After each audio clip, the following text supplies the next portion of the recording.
नमस्कार। ग्रामीण महिला विद्यापीठ के एकलव्य चैनल पर आपका स्वागत है। आज हम कक्षा 10 के हिंदी के पाठ 2 सूरदास के बारे में देखेंगे। सबसे पहले उनका साहित्यिक परिचय देखते हैं। जन्म व शिक्षा। तुलसीदास का जन्म उत्तर प्रदेश के बांदा जिले के राजपुर गांव में 1532 ईस्वी में हुआ। इनके पिता का नाम आत्माराम था, जो एक सरयू पारणी ब्राह्मण थे। इनकी माता का नाम हुलसी था। कहा जाता है कि तुलसीदास जी अभियुक्त मूल नक्षत्र में पैदा हुए थे तथा जन्म लेते ही इनकी अवस्था 5 वर्ष के बालक के समान थी। इनके मुंह में दांत भी निकले हुए थे। भय की आशंका के चलते माता पिता ने इन्हें त्याग दिया और मुनिया नामक दासी को दे दिया, जिसने इनका लालन पालन किया। इनका बाल्यकाल कष्टपूर्ण बीता। अब साहित्यिक जीवन देखेंगे। इनके गुरु का नाम नरहरिदास बताया जाता है। इनकी पत्नी रत्नावली विदुषी थी, किंतु किसी कारणवश वैवाहिक जीवन अधिक समय तक न चल सका। इस कारण उन्होंने गृह त्याग कर दिया। घूमते घूमते वह कहाँ पहुँचे? अयोध्या पहुँच गए। वहीं पर संवत 1631 ईस्वी में इन्होंने रामचरितमानस की रचना की। इन्होंने राम के अनन्य भक्त के रूप में दास्य भाव को अपनाते हुए अनेक काव्य ग्रंथों की रचना की।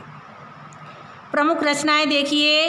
रामचरितमानस, विनय पत्रिका, दोहावली, गीतावली, कवितावली, रामाज्ञा प्रश्न, बरवे रामायण, जानकी मंगल, पार्वती मंगल, वैराग्य संदीपनी तथा कृष्ण गीतावली।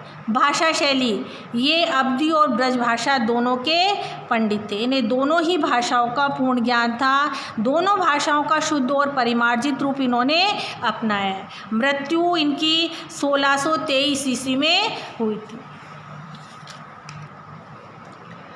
तुलसीदास आदर्शवादी कवि थे। इन्होंने आदर्श चरित्रों का सृजन कर हमें अपने दैनिक जीवन में उनके अनुकरण का संदेश दिया है कि हमें दैनिक जीवन में उनके गुणों का अनुकरण करना चाहिए। पाठ परिचय देखिए। लक्ष्मण परशुराम संवाद रामचरितमानस के बालकांड से उद्गत है।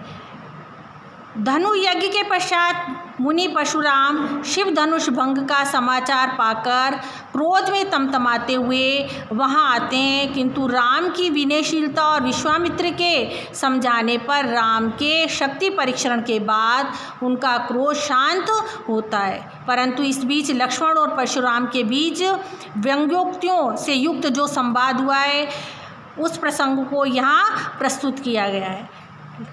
लक्ष्मण परशुराम संवाद। सबसे पहले हम पहले का शब्दार्थ देखेंगे। शंभु धनु का मतलब होता है शिव का धनुष। भंजनिहार का मतलब होता है तोड़ने वाला। आयुष का मतलब आज्ञा। दिसाई का मतलब गुस्सा करना। सेवकाई का मतलब सेवा करना। अरि करनी यानी शत्रुता का कार। लड़ाई यानी लड़ाई। तोड़ा यानी तोड़ा। बिलगाऊ यानी अलग करना। जेही यानी जाएगा। अवमाने यानी अपमान करना। अब देखेंगे, व्याख्या करेंगे पहले की। नाथ शंभुधन भंज निहारा। श्री राम परशुराम जी से कहते हैं कि ये हे नाथ, इस शिव के धनुष को तोड़ने वाला होई एक दास तुम्हारा, आपका ही कोई एक दास है। आयुष कहा कई किन मोही, आज्ञा क्या है मुझसे कहो। सुन रिसाई बोले मनु को ही। सुनकर परशुराम जी क्रोधित वचनों में बोले, सेवक सो जो करे सेवकाई। वे कहते हैं कि सेवा करने वाला मनुष्य तो केवल सेवा ही करता है। अरि करनी कर करे लड़ाई। वह शत्रुता का कार्य करके लड़ाई करने का प्रयास नहीं करता है। वह तो सिर्फ जो शत्रुता का कार्य करता है, लड़ाई का कार्य करता है, वे सेवा करने योग्य नहीं होता है। सुनो राम जे शिव धनु तोड़ा। सुनो राम, जिसने भी शिव धनुष को तोड़ा है, सहस्रबाहु सो रिपु मोरा, वह सहस्रबाहु के समान मेरा शत्रु है।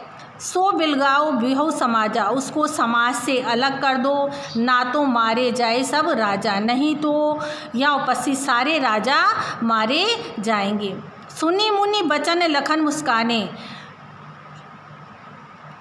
मुनि के वचनों को सुनकर लखन हंसते हुए बोले पसरो अपमान, अपमान करने वाले शब्दों में बोले, बहु धनु तोरे लड़काई, हमने बचपन में बहुत से धनुष तोड़े हैं, कबऊ न असी रिस कीन गोसाई, तब तो आपने कभी इतना गुस्सा हम पर नहीं किया।